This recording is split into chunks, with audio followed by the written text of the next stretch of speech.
안녕하세요. 146페이지 상가 건물 임대차 보호법입니다. 민사특별법에서 한 문제 반드시 출제되고 우리 중개실무에도 반드시 한 문제 출제됩니다. 양가로 2번에 보니까 민법에 대한 특별법이다. 주택임대차보호법이나 상가 건물 임대차보호법 둘 다 민법에 비해서 특별법입니다. 그래서 민법하고 이 상가 건물 임대차보호법이 충돌하면 상가 건물 임대차보호법을 먼저 적용하죠. 특별법 우선의 원칙에 따라서. 그 다음에 편면적 강행규정이다. 한쪽에만 강행규정이다 이 말이죠. 양면적 강행규정이 아니고. 그래서 만약에 임차인이 원해서 6개월 임대차 계약 체결했다면 임차인은 6개월의 유효함을 주장할 수 있고 임대인은 6개월의 유효함을 주장할 수 없습니다. 편면적 강행규정이기 때문에. 양가로 3번에 적용대상 상가 건물입니다. 사업자 등록의 대상이 되면 외국인이나 법인도 적용됩니다. 사업자 등록의 대상이 되는 상가 건물이어야 합니다. 그래서 어린이집이나 유치원 같은 것들은 사업자 등록의 대상이 안 됩니다. 그래서 적용되지 않습니다. 유치원, 어린이집은. 자, 그 다음에 양가로 4번에 보면 상가 건물 임대차 보호법이 적용되려면 상가, 사업자 등록이 대상이 돼야 되며 또한 환산보증금이 일정 금액 이하의 상가이어야 합니다. 서울이 있고 과밀억제권역, 그 다음에 광역시, 기타 지역이 있는데 우리 지난 시간에 했던 먼저 주택을 보면 주택의 경우에는 보증금이 1억 이하인 경우 나누기 3을 해서 3,400만원까지 재우선 면제를 받고 과밀억제권역은 3천만원 나누기 3을 해서 2,700만원까지 재우선 면제 받습니다. 광역시는 6천만원 나누기 3을 해서 2천만원까지 재우선 면제를 받고요. 기타 지역은 5천만원 이하인 경우 나누기 3을 해서 1,700만원까지 100만원 단위로 절상을 해서 재우선 면제 받습니다. 월세는 빼고 보증금만 가지고 계산을 합니다. 주택의 경우 이건 주택입니다. 근데 상가의 경우에는 환산보증금입니다. 환산보증금. 환산보증금이란 보증금 더하기 월세 곱하기 100을 해야 됩니다. 물론 이때 월세는 지금 판례나 유권 해석은 월세에 부가가치세가 포함되는지 여부, 만약에 월세가 100만원인데 부가세 포함 이렇게 되어 있다면 포함된 금액에 곱하기 100을, 부가세 별도 이렇게 표시되어 있다면 그 부가세는 뺀 상수 월세만 곱하기 100을 한다는 게 유권 해석입니다. 보통은 부가세 포함 100만원 이렇게는 잘 안 하죠. 계약서 적을 때 보통 부가세 별도로 하면 했고, 아예 아니면 부가세 포함 별도 아무 말 없이 계약서 작성하거나 둘 중에 하나를 많이 합니다. 현실적으로는. 자, 그래서 환산보증금이 서울에서는 6억 1천만원 이상, 과밀억제권역은 600이 1은 5니까 5억, 환산보증금이 5억. 이번에 1월 26일 날 개정된 게 부산은 과밀억제권역이 아닌데 과밀억제권역에 준하는 보호를 받습니다. 그래서 부산 5로 암기를 하시고요. 그 다음에 광역시인 경우에는 3억 9천 이하인 경우만 적용이 되고요. 3구는 27이니까 기타 지역은 2억 7천 이하인 경우만 적용됩니다. 근데 1월 26일 이번에 신설된 게 세종시와 세종시, 파주시, 그 다음에 화성시 이 세 개는 광역시에 준하는 보호를 받는 것으로 신설됐습니다. 그러면 옛날부터 있던 게 뭐가 있느냐면 경기도, 안산시, 광주시, 김포시 이런 곳은 당연히 과밀억제권역에 준하는 보호를 받고요. 신설된 게 이 세 개라고요. 자, 이게 우선 면제를 받는 기준금액입니다. 우선 면제 등 상가 금융대처보호법을 적용받는 기준금액이 주택에는 없는 특이한 숫자죠. 이게 주택에는 없는 숫자고요. 주택과 같이 최우선 면제 받는 것은 서울에서는 환산보증금이 6,500만 원 이하, 기준이 되는 건 환산보증금입니다. 6,500만 원 이하인 경우 나누기 3을 해서 2,200만 원까지 최우선 면제를 받는데, 최우선 면제 받는 금액은 보증금 범위 내에서 최우선 면제 받습니다.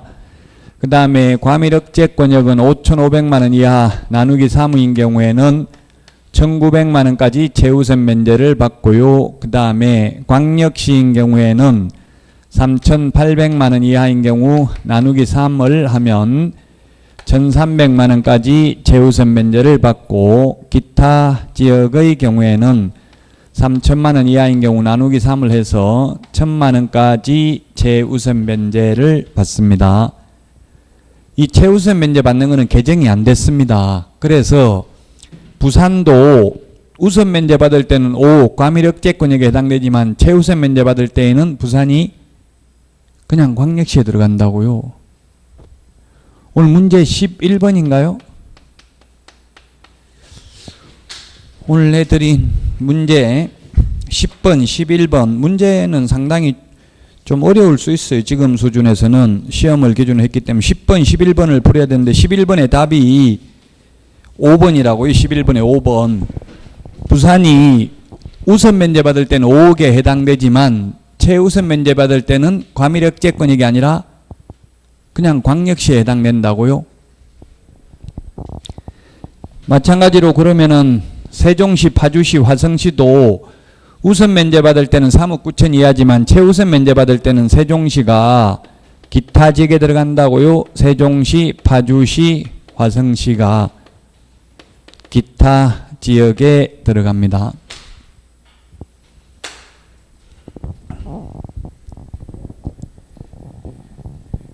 네, 세종, 파주, 화성시는 최우선 면제 받을 때는 기타 지역에, 우선 면제 받을 때에는 왜 이렇게 됐냐면은 제가 법무부에 헷갈리게 왜 이렇게 했냐, 이렇게 하니까 이번에 개정할 때 이 최우선 면제 받는 우선 면제 받는 기준금액만 바꾸다 보니까 이렇게 되어 있습니다. 현재.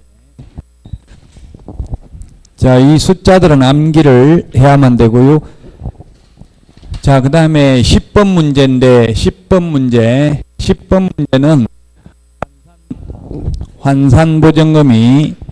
환산보증금이 일정 금액을 초과시해도 일정액 초과시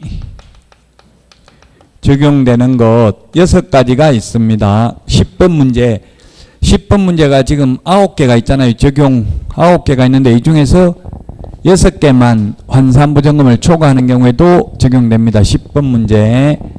자, 그래서 첫 번째 뭐가 있느냐면 대항력. 이 대항력이 10번에 그 메뉴에 있는 10번의 기억이 대항력을 말하는 겁니다. 대항력. 즉 건물주 바뀌어도 계속 계약기간 동안 장사할 수 있는 거죠. 쉽게 말하면 대항력은 이게 2015년 5월 13일 날 신설됐습니다.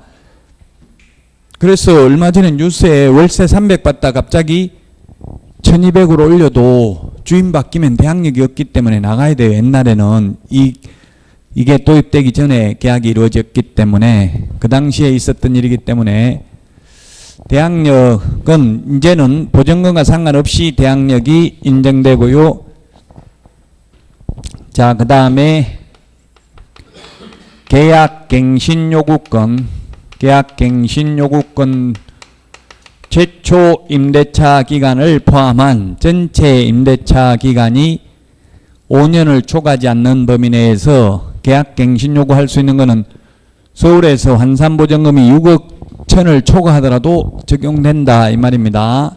그 다음에 3개의 차임액을 연체했을 때 해지할 수 있는 거, 이것도 환산보증금과 상관없이 적용이 됩니다. 그 다음에 권리금 회수 기회 보장, 권리금 회수 기회를 보장하는 것도 보증금과 상관없이 인정이 되고요. 그 다음에 표준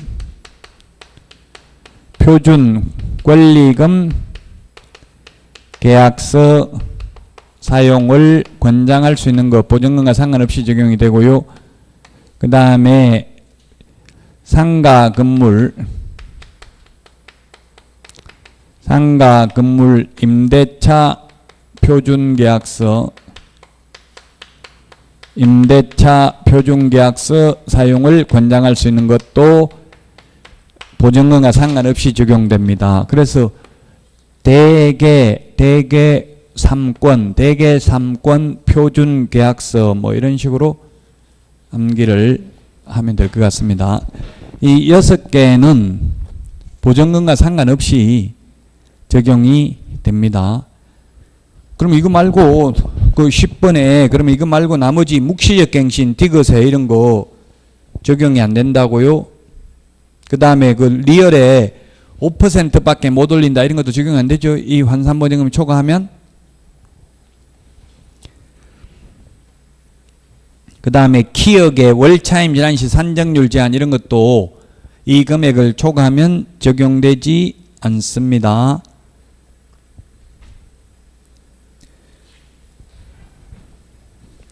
그래서 이 환산보증금 일정 금액을 초과하면 적용되지 않는 게 몇 개입니까? 10번에 3개죠. 3개.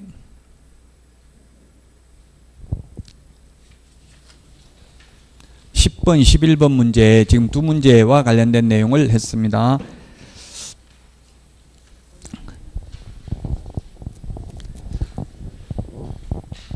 해설에 있어요. 3개 뭔지 뒤에 해설 보시면 돼요. 이게 이 6개만 적용된다고요. 환산보증금 일정 금액을 초과하더라도 이것 말고 나머지는 즉 이 금액을 초과하면 확정일자 도장도 안 찍어줘요. 세무서에서 도장 찍어봐야 우선 면제 받을 수도 없어요. 이 금액을 초과하면.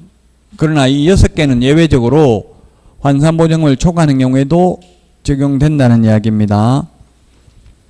지금 우리 146페이지 맨 밑에를 말씀드렸고요. 자, 그 다음에 양가로 6번 대항력은 주택은 이사하고 전입신고한 다음날 대항력이 생기는데 상가는 건물 인도받고 사업자 등록 신청한 다음날 대항력이 생깁니다. 대항력을 갖추면 건물주가 바뀌어도 계속 장사할 수 있는 겁니다. 양가로 7번에 동그라미 2번 보증금 보훈대요. 최우선 변제는 상가 주택 가격의 모두 2분의 1 범위 내에서만 최우선 변제됩니다. 자, 그 다음에 8번 임차권 등기명령 제도입니다. 임차권 등기명령은 앞에 지난 시간에 했던 주택이나 똑같습니다. 계약기간이 끝나도 주인이 돈을 돌려주지 않는 경우에만 명령에 의한 등기를 할 수 있고 등기를 하게 되면 대항력과 우선면제권을 취득하게 되고 이미 취득하고 있던 사람은 존속하게 됩니다. 이 임차권 등기명령에 의한 등기를 해놓고 건물을 빼고 이사 나갔는데 비어있다 하더라도 새로 들어온 세입자는 최우선 면제는 못 받죠. 자기보다 후순위보다 우선 면제는 받을 수 있고요. 보증금부터 돌려받고 임차권 등기 말소하면 되고요. 그 비용을 임대인에게 청구할 수 있습니다. 주택이나 똑같습니다. 상가하고. 근데 우리 앞에서 주택임대차위원회하고 주택임대차 분쟁조정위원회는 있는데 상가는 없습니다. 상가임대차위원회도 없고 상가임대차 분쟁조정위원회도 없습니다. 또 사실혼 관계에 있는 자도 주택은 상속이 되지만 상가는 사실혼에는 상속이 안 됩니다. 상가하고 주택하고 차이 나는 거 꼭 기억을 해야 돼요. 시험에 차이 나는 거 위주로 출제됩니다. 양가로 9번 존속기간인데 존속기간 존속기간 양가로 9번.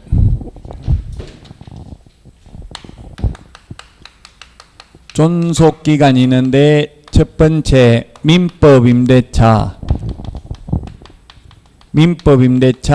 그 다음에 상가, 주택, 농지 임대차, 그 다음에 전세권, 지상권, 이런 것들을 이제 비교하는 연습을 해야 되겠죠. 그래서 민법 임대차는 최단기 존속기간 없습니다. 상가는 1년입니다. 주택은 2년입니다. 농지는 3년입니다. 전세권의 경우에는 건물은 1년이고요. 건물은 최단기 존속기간이 1년이고 토지는 없죠. 토지는 최단기 존속기간 없고 최장기는 10년입니다. 최장기 존속기간은 전세권 10년이죠. 최단기는 건물은 1년, 토지는 최단기 존속기간 없고 지상권 최단기 존속기간 경관 건물 30년, 목조 건물 15년, 공작물 5년입니다. 최장기는 없습니다. 이런 비슷비슷한 내용을 비교하셔서 정리를 하셔야만 되겠습니다. 자, 그 다음에 상가 임대차 존속기간에 보면은 그 다음에 계약갱신요건이 있습니다. 동그라미 2번. 계약갱신요건은 계약갱신요건이 현재 1년, 2년, 3년, 4년, 5년인데 지금 논의되고 있는 게 국회에서인지 정부에서인지 모르겠는데 어쨌든 요새 이걸 10년까지 보장해 주는 걸로 지금 바꾸려고 하고 있습니다. 외국에는 오래 한대요.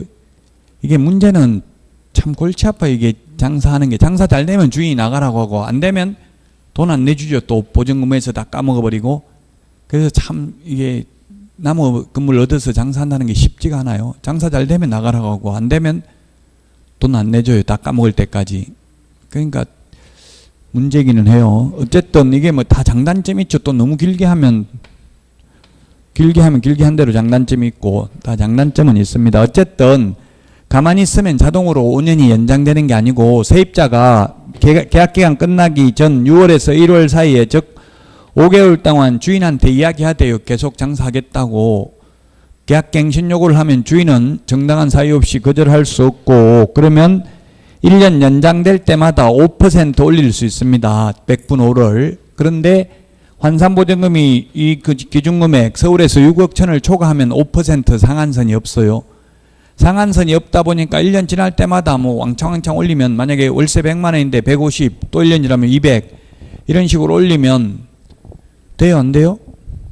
그건 될 수도 있고 안 될 수도 있어요. 왜냐하면 주변 시세에 비추어 현저하게 높게 올리면 안 되거든요. 상한선이 없단 말이에요. 그럼 주변 시세가 올랐으면 올려도 된다는 이야기예요. 왜냐하면 지금 젠트리피케이션이 많이 일어나고 있잖아요. 즉 개청이동이 다시 말하면 가로수길, 뭐 경리단길 이런 게 생기면 당연히 임대료가 올라가게 되고 임대료가 올라가게 되면 거기 기존에 있는 세입자들 다 내쫓기고 새로운 세입자로 대체되는 게 젠트리피케이션입니다. 예, 그래서 5% 올릴 수 있고 만약에 2년간 장사하다가 전차인과 전대차 계약을 했다면 전대라는 것은 세입자가 다시 세를 얻는 걸 전대라고 하죠. 세입자로부터 세를 얻는 사람을 전차인이라고 하죠. 그래서 전차인은 임차인의 남은 기간 범위 내에서 임차인을 대위해서 임대인에게 계약갱신 요구를 할 수 있는 거지 전대차 계약을 체결한 날로부터 5년간 보장되는 것은 아닙니다. 이 전차인은 계약갱신 요구권은 인정되지만 전차인은 권리금은 보호되지 않습니다. 권리금 회수기에는 전차인은 해주지 않습니다. 148페이지 임대인이 임차인의 계약갱신 요구권에 대해서 거절할 수 있는 사유 8가지가 있는데 이게 시험에 잘 나옵니다. 1번 3개의 차임에게 이르도록 차임을 연체한 사실이 있는 경우 3기입니다. 우리 암기 프린터 30번에 맨 밑에 보면 3기 3개, 2기 3개를 정리해 놓았습니다. 자, 3개의 차임액을 연체하면 계약갱신 요구를 거절할 수 있고 3개의 차임액을 연체하면 상가 임대차 해지할 수 있고 3개의 차임액을 연체하면은 권리금 회수 기회를 보장해 주지 아니할 수 있습니다. 2번 임차인이 거짓 그 밖에 부정한 방법으로 임차한 경우. 3번 서로 합의하여 임대인이 임차인에게 상당한 보상을 제공한 경우. 4번 임차인이 임대인의 동의 없이입니다. 동의 받아서가 아니라 동의 없이 목적 건물의 전부 또는 일부를 전대한 경우. 동의 없이입니다. 동의 받아서 하면 X고요. 그 다음에 5번 임차인이 임차한 건물의 전부 또는 일부를 고의 또는 중대한 과실로 파손한 경우.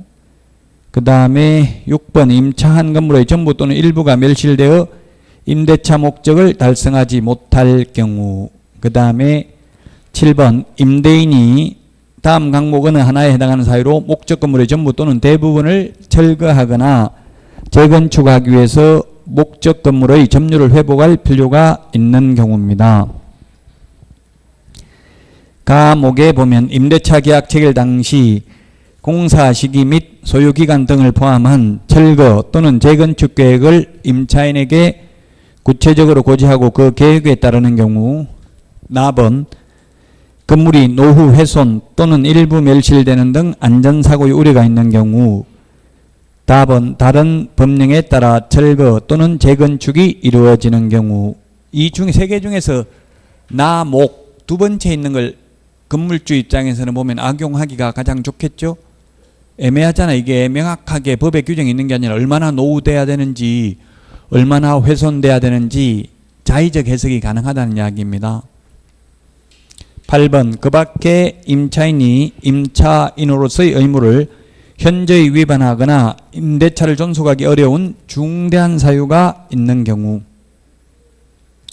계약갱신 요구를 거절할 수 있습니다.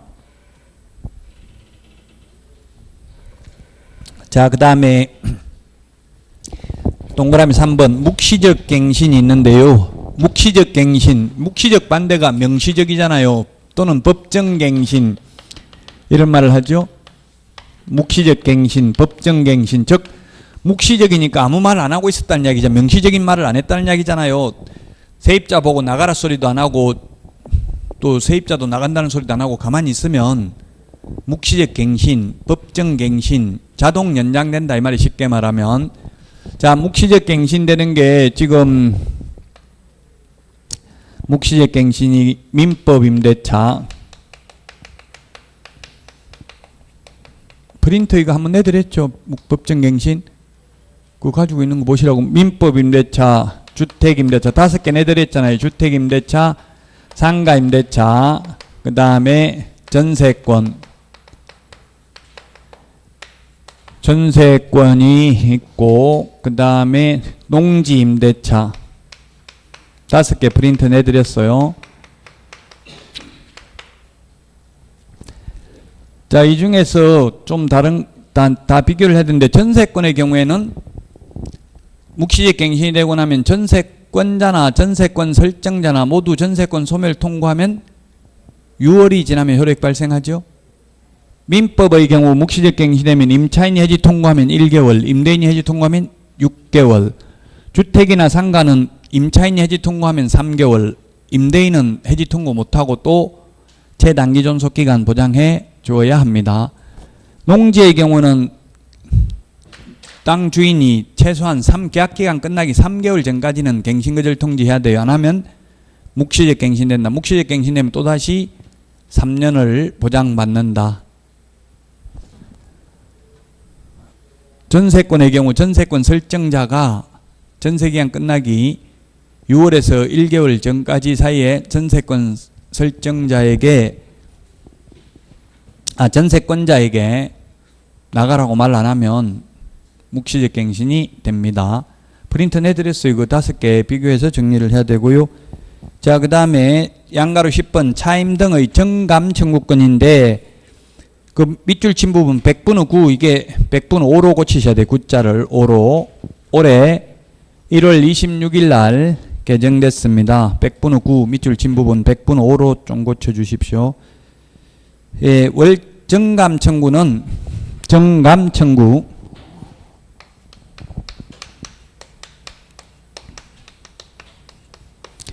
정감 청구가 있는데 정감 청구에서 상한선이 없는 게 정액 상한선이 없는 게 민법 임대차, 그 다음에 지상권 지료 정감 청구, 그 다음에 상가 임대차인데 가령 서울에서 보증금이 7억 이렇게 되어 있고요. 그 다음에 주택 임대차,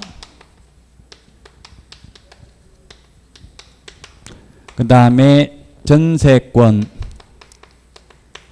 정액 상한선이 없는 것은 몇 개인가 이렇게 하면 답은 3개죠. 1번부터 3번은 상한선이 없죠. 1번, 2번은 상한선이 없고요. 이 상가는 원칙적으로 100분의 5인데 다만 환산보증금이 일정 금액을 초과한 경우에는 상한선이 없습니다. 6억 천을 초과했기 때문에 상한선이 없다고요. 그 다음에 주택은 20분의 1을 초과할 수 없다고 되어 있고요. 전세권도 20분의 1을 초과할 수 없다고 되어 있습니다. 정액. 전부 다 이거 5%죠. 퍼센트로 따지면 5%입니다. 상가도 정액 상한선이 100분의 5가 있는데 환산보증금이 6억 천을 초과하면 서울에서 정액 상한선이 없다. 자, 다음은 149페이지 권리금입니다. 권리금이 2015년 5월 13일 날 도입됐습니다. 보호규정이. 그래서 1번에 보니까 이제 2015년 5월 13일부터 모든 상가에 대해서 대항력을 인정했고요. 그 다음에 계약갱신요구권도 인정을 해서 5년 동안 보장을 해줬다. 모든 상가가. 그 다음에 양가로 2번 권리금 회수 기회를 보장해 주는 것은 주인이 권리금을 내줘야 되는 게 아니라 계약기간 끝나기 3개월 전부터 계약기간 종료 시까지 이 석 달 동안 현 세입자가 새로운 세입자 데리고 와서 내가 이 새로운 세입자한테 권리금 받을 테니까 건물주께서는 이 새로운 세입자와 임대차 계약을 좀 체결해 주십시오 하면 정당한 사유 없이 거절할 수 없다는 이야기예요. 자, 그래서 동그라미 1번에 보면 새로운 세입자한테 권리금을 요구하거나 건물주가 수수하면 안 되고요. 임차인에게 권리금 상당액을 지급하지 못하게 하는 행위, 신규 임차인에게 현저히 높은 차임과 보증금을 요구하면 안 된다. 지금 월세 내고 있는 거에 비해서. 그 다음에 4번 정당한 사유 없이 임차인이 주선한 신규 임차인과 임대차 계약 체결을 거절하는 행위를 하면 안 된다. 여기까지는 보면 세입자한테 아주 유리해요. 근데 그 다음 페이지 보면 이제 세입자한테 불리한 게 또 계속 예외가 있습니다. 양가로 3번 권리금 회수 기회 보장 안 해줘도 되는 거예요. 사실은. 그게 뭐냐면 동그라미 1번 계약갱신 요구를 거절할 수 있는 사유 8가지 3개의 차임에게 이르도록 차임을 연체한 사실이 있는 경우, 거짓 부정한 방법으로 임대차한 경우, 고의 또는 중대한 과실로 임차물을 파손하는 경우 등은 계약갱신 요구 거절 사유잖아요. 이게 해당되면 권리금 회수 기회도 보장해 줄 필요가 없다. 2번에 보니까 신규 임차인이 차임을 지급할 자력이 없는 경우. 동그라미 3번 그 밖에 신규 임차인이 임대차 계약을 위반할 행위를 할 것이 명백한 경우. 2번 3번 이거 어떻게 하냐고. 사람 한 번 보고 새로운 세입자 데리고 왔는데 옷 입은 거 보니까 월세 안 낼 것 같다. 다른 사람 데려와 봐라. 이래버리면 3개월 다 지나가는 거죠. 여기서부터는 주인한테 유리하고 세입자한테 불리한 조항들입니다. 다. 그 다음에 5번 임대인이 선택한 신규 임차인이 임차인과 권리금 계약을 체결하고 그 권리금을 지급한 경우. 이런 일은 거의 현실적으로 없을 거예요. 5번은. 이거 5번에 대해서 질문하는 분들이 있던데 예를 들면 현 세입자도 데리고 오고 건물주도 세입자 데리고 와서 권리금 받으라고 현 세입자한테 해서 권리금 받았어요. 그러면 똑같은 조건이면 주인한테 우선권이 있다는 얘기. 세입자도 데리고 왔고 새로운 세입자 그 건물주도 데리고 와가지고 건물주가 데리고 온 세입자고 계약 체결하고 권리금 계약 체결하고 권리금 받았으면 왜 내가 데려온 사람 안 하고 네가 데려온 사람 하겠냐 이렇게 해서 손해배상 청구할 수는 없다는 이야기. 근데 건물주가 누가 이렇게 착하게 건물주들 입장에서는 거의 권리금 못 받아가게 하려고 해요. 가급적이면 권리금 받아가는 걸 싫어하더라고 건물주들은. 왜 그렇겠어요? 건물주 입장에서 보면 보증금보다 오히려 권리금이 더 많아버리면 잘 안 나갈 수도 있죠. 그 세가 안 나갈 수도 있잖아요. 권리금이 너무 비싸서. 건물주들은 권리금 받아가는 걸 별로 좋아하지 않아요. 그렇다고 해서 특약으로 어떠한 경우에도 권리금 인정하지 않기로 함 이런 특약을 넣었다 하더라도 그 특약의 효력은 없습니다. 지금은 강행법규 위반이기 때문에. 그 다음에 양가로 4번 권리금 적용 제외입니다. 유통산업발전법에 의한 대규모 점포, 준대규모 점포, 대규모 점포는 백화점 할인 매장이고요. 준대규모 점포는 재래시장입니다. 그래서 재래시장 이런 경우는 권리금 회수기에 보장 안 됩니다. 그 다음에 공유재산, 국유재산 안 됩니다. 우리 서울 강남 고속버스 터미널 지하상가 이런 거 서울시 공유재산이죠. 그래서 이런 것들은 권리금 회수기에 보장이 안 됩니다. 뭐 인천 부평 지하상가, 대전역 밑에도 지하상가 있죠. 이런 지하상가들은 개인 땅은 아니잖아요. 그 지하상가가. 그래서 이런 경우는 권리금 회수기에 보장 안 됩니다. 그 다음에 동그라미 3번 전대인과 전차인과의 전대차 관계, 즉 전차인도 권리금 회수기에 보장 안 됩니다. 전차인도 계약갱신 요구권은 인정된다고 했습니다. 자, 권리금 피해 구제를 강화했는데 양가로 1번 손해배상 청구권을 신설했다. 동그라미 1번 임대인이 협력 의무 위반 시 손해배상 청구할 수 있는데 2번에 보니까 손해배상액은 신규 임차인이 임차인에게 지급하기로 한 권리금과 임대차 종료 당시의 권리금 중 낮은 금액을 넘지 못한다. 새로운 세입자가 지급하려는 권리금하고 현 세입자 감정평가사가 평가한 권리금 평가액 중에서 낮은 금액을 넘지 못하고요. 그리고 임대차가 종료한 날로부터 3년 이내에만 행사할 수 있습니다. 양가로 2번 권리금을 명확하게 했는데 영업을 하려는 자가 유무형의 재산적 가치의 양도 대가로 보증금 외에 지급하는 금전을 권리금이라고 합니다. 양가로 3번 표준계약서인데요. 상가 건물 임대차 표준계약서는 법무부 장관이, 그 다음에 표준 권리금 계약서는 국토교통부 장관이 사용을 권장할 수 있습니다. 누가 권장할 수 있는지 법무부 장관이라는 말 나오는 거 여기밖에 없잖아요. 공인중개사법에서는 법무부 장관도 있습니다. 상가 건물 임대차 표준계약서는. 그 다음에 양가로 4번 3개의 차임액을 연체한 경우 계약 해지할 수 있다. 이런 게 신설됐습니다. 자, 그래서 152페이지는 이제 상가 건물 임대차보호법과 주택임대차보호법 차이점을 표로 정리해놨습니다. 차이점을 꼭 기억하셔야 된다고요. 지금 차이 나는 게 상가는 월세까지 포함하고 주택은 월세는 계산하지 않았죠. 보증금만 가지고 계산했잖아요.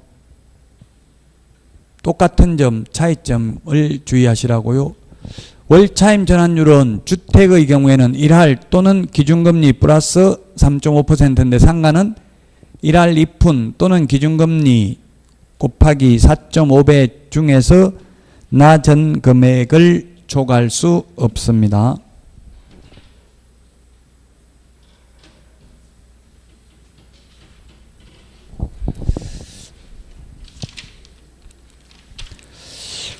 여기까지 하고 쉬었다가 152페이지 장사 등에 관한 법률부터 하겠습니다. 문제 다 풀어보시기 바랍니다.